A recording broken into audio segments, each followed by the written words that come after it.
Clerk will read the next bill. Senate Bill 503, Washington County Senators, Washington County Board of License Commissioners membership. Senate Bill 503, question is, shall the bill pass notwithstanding the objections of the Chief Executive? Recognizing the Majority Leader. Thank you, Mr. President. I would move that we postpone indefinitely Bill 503. All right, the Majority Leader has moved that we postpone the bill indefinitely. Any discussion? Any objections? Without objection, the motion carries. Senate Bill 503 will be postponed indefinitely. Clerk will read the next bill.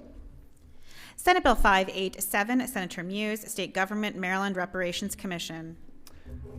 All right, Senate Bill 587, question is, shall the bill pass notwithstanding the objections of the Chief Executive? Any discussion? Yes, recognize the Senator from Baltimore County. Thank you very much. Colleagues, on late Friday afternoon in May, at May 16th to be precise, word had gotten to me that the governor had vetoed Senate Bill 587. I recall searching for anything on the governor's website to confirm what I had heard, but was unsuccessfully initially. I was actually stunned upon reading the letter and his statements along with listening to interviews about this decision. There were a few things that caught my attention that I wanted to address. First, in his veto letter, he stated that over the last 25 years, Maryland has launched several commissions and study groups to examine the legacy of slavery in our state, and that the scholarship on this topic is both vast in scope and robust in scale. This General Assembly did pass legislation in 1998 creating the task force to study the history and legacy of slavery in Maryland. That task force was charged, among other things, with studying the history and effects of slavery in Maryland, and it produced a report with recommendations in 1999. One of its recommendations was for the state to create a commission to coordinate the study, commemoration, and impact of slavery's history and legacy in Maryland. The General Assembly's legislation introduced and passed legislation the next session authorizing the commission, and it was formed in March 2001. The commission, chaired by my law professor, Larry S. Gibson, was charged with advising the state on issues related to slavery's history and its effects. It was responsible for advising on the public resource allocation to relevant sites, publicizing initiatives, and informing the state about the lingering effects of slavery. We terminated this commission in June of 2019, with many of its functions being transferred to the state archives. And I can personally speak to the 2019 legislation I co-sponsored with a primary sponsor, now Speaker Pena Melnick, creating the Maryland Lynching Truth and Reconciliation Commission, and my 2023 legislation extending the commission's work through June 30th, 2026. Now, while I concede that the scholarship on this topic is both vast in scope and robust in scale nationally, I am unaware of any major research examining this topic which focused entirely on the state of Maryland. And while each of the aforementioned legislatively mandated studies are foundational to an understanding of a portion of Maryland's history to be studied by the Maryland Reparations Commission, the work is not a substitute for the comprehensive study of Maryland that the Maryland Reparations Commission would engage in and recommendations which would follow. Second, on the Higher Learning podcast, the governor asked, did you actually read the bill? Because if you read the bill, you will see what the bill is. A 2.5-year study on something that I don't need to study, and that we have had 4 studies in the past 20 years in the state of Maryland alone on these types of issues. Well, actually, the bill provided the commission 3 years to perform its mandate. Unfortunately, with this veto, the commission had lost at least 6 months to meet its charge. And if one looks at the legislation, the Reparations Commission's charges include synthesizing history and hearing testimony on the history of reparations payments, types of benefit appropriate for reparations, the history of slavery in Maryland, and inequitable government policies. The governor's veto letter and his public comments framed his veto around a belief that sufficient prior work exists and that immediate policy actions are preferable. And this is a defensible policy stance, but not the same as producing the kind of holistic Maryland-specific findings and recommendations the legislation would have required. Respectfully, while the governor has said that this is something that he doesn't need to study, I believe it is something that the state must do. Why?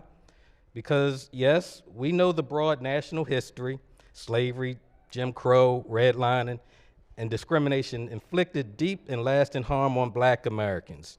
That truth is not in dispute. But reparations are not a national abstraction.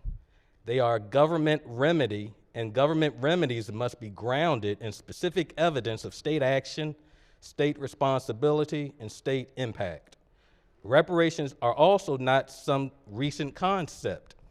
How many of you are aware that the idea of trying to procure the enactment of a pension legislation for ex-slaves for their years of unpaid labor was put into action 135 years ago? The concept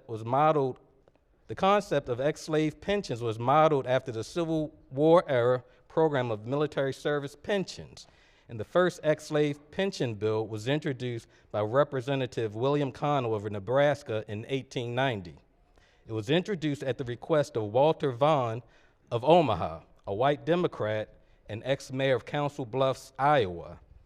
He did not believe that it or subsequent bills should be identified as a pension bill, but instead as a Southern tax relief bill. Vaughn recognized that pensions would financially benefit former slaves and would indeed be a semblance of justice for their years of service. But the outcome that he really was looking for involved ex-slaves spending their pensions in the South in order to give the devastated Southern economy a financial boost. This slave pension effort was undermined by many federal agencies later on.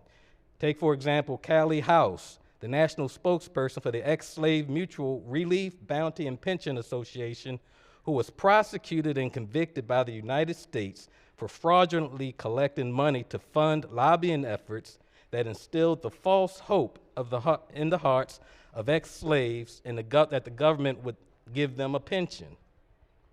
Returning back to the governor's remarks, the fact is that studying reparations does not stop the governor from acting on those topics he has expressed his support for. The recommendations will ensure that when Maryland acts specifically in the name of reparations, it does so with clarity, credibility, and permanence. If the legislature or community leaders want a durable, defensible roadmap for redress, a focused commission remains the appropriate mechanism to convert fragmentary studies into a coordinated recommendations. Maryland cannot simply point to national history and design remedies. To withstand legal scrutiny, the state must document which harms were created or enforced by Maryland law and policy, how those harms persisted across generations, and how those disparities today trace back to that state action. Now remember, Maryland was founded on March 25th, 1634. According to Ross Kimmel, while the Assembly did not enact slavery into law until 1664, it passed various other laws prior to that time, which not only bespoke a sense of race separateness, but also assumed that black slavery did exist in fact. In 1664, the Colonial General Assembly passed a statute providing that all black persons in Maryland would be enslaved for life, codifying a practice that had already existed for decades. Now, the enslaving of black Marylanders was not ended for 230 years. We're talking about until November 1st, 1864, when 375 absentee ballots cast by soldiers made the difference, and Maryland enacted a new constitution abolishing slavery. Note that this legislation looks beyond slavery. It also looks at the inequitable government policies which persisted after 1864. By way of example, Baltimore County refused to provide black students with a high school education well into the 1940s.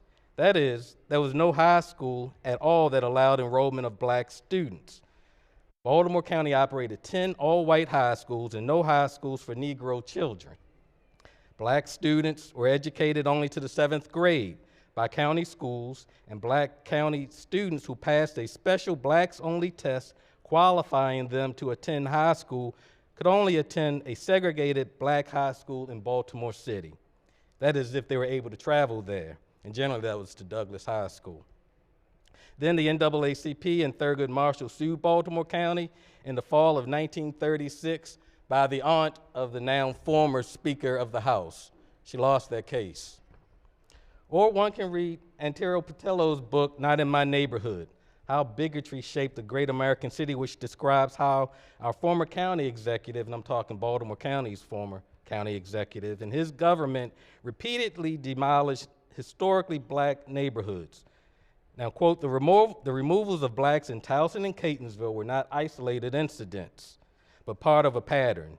Using their zoning powers, the county council and the zoning commissioner decimated at least 20 old African-American settlements throughout the county.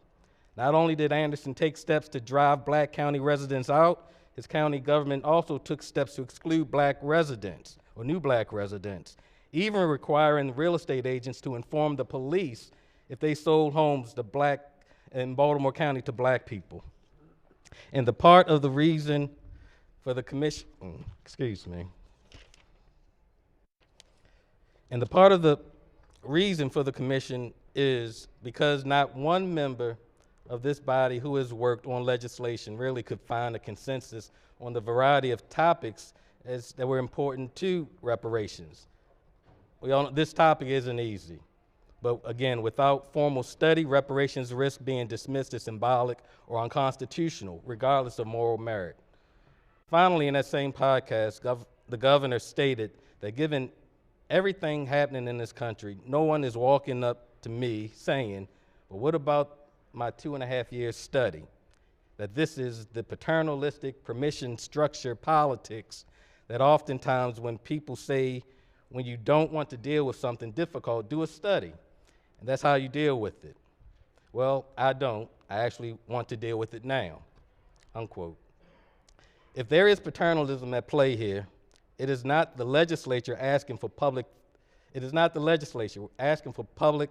a thorough process. It is the notion that one person, no matter how well-intentioned, can decide that the people of Maryland do not deserve a structured, open examination of how centuries of state-sanctioned racial harm continue to shape disparities today.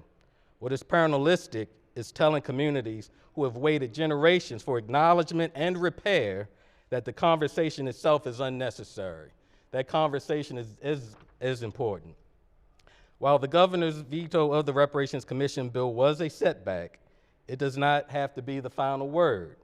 The General Assembly now has the responsibility and the opportunity to override this veto and affirm Maryland's commitment to addressing historic and ongoing racial inequities. At stake is not simply the creation of another commission, but the moral leadership of our state in acknowledging and repairing harms that have been well documented but never fully confronted. And let's be clear, slavery may have ended 150 years ago, but segregation, redlining, systemic discrimination stretched well into our own lifetimes. The lingering effects are real, and we cannot repair what we refuse to acknowledge. The commission is not about blaming individuals. It's about fixing systems. Thank you, Mr. President. Thank you, Senator. Thank you for that detailed and researched explanation, too. It was very helpful. Thank you. All right, any further discussion? Any further discussion? If not, the clerk will call the roll. Mr. President, Has everyone recorded their vote? Anyone wish to change their vote? Explain their vote. If not, the clerk will take the call. With 31 votes in the affirmative, Senate Bill 587's veto has been overridden by the Senate. Clerk will read the message. by the Majority Leader, ladies and gentlemen of the House of Delegates, the Senate today, notwithstanding the objection of the governor, voted to override the veto on Senate Bill 587. Said bill is sent to you for your consideration by order. Nicole M. Alexander, Secretary of the Senate. Message having been read is adopted. Clerk will read the next bill.